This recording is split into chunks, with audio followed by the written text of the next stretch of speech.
was injured, it was enough to deal with Perkins. She then had to tell John where Vigo's secret stash of money. John followed the information given by Perkins and came to the small Russian church. John forces the priest to guide him to where the money is.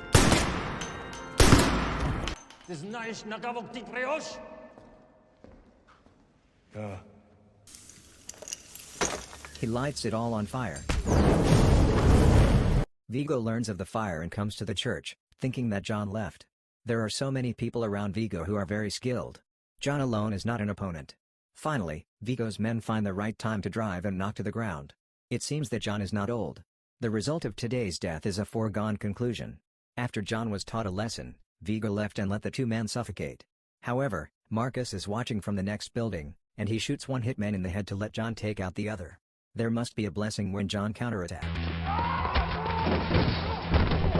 John took the path and stopped Vigo, who had just left. Vigo is forced to tell John that Joseph is hiding in a safe house in Brooklyn. John soon came to the safe house where Joseph was located. At this moment, he was like a concealed falcon. Before everyone could react, he cleanly killed Joseph's friend and all bodyguards.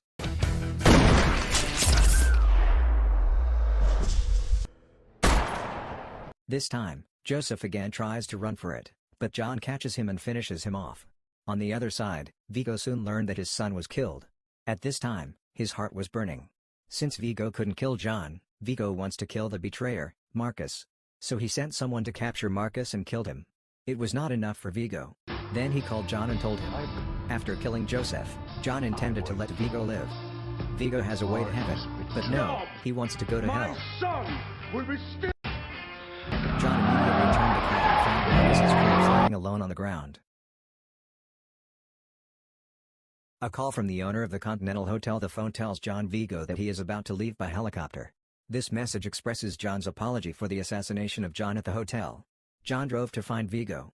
He saw Vigo when he was about to arrive in the helicopter. The car crashed one of the cars following Vigo down the road, and then controlled the steering wheel with one hand and a gun and killed the rest of the men cleanly. The sky gradually started to rain. Vigo initially drove and wanted to hit John's car. Unexpectedly, when the car fell off the port, John jumped out from the rear window a second before it fell. Vigo, without a helper, can only choose to fight with John barehanded. After just a few rounds, Vigo fell in the wind. At this moment, Vigo came from behind.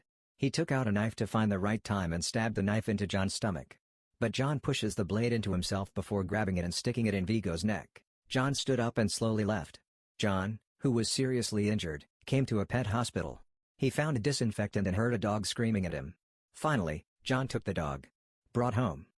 Can John re-perceive love through this dog?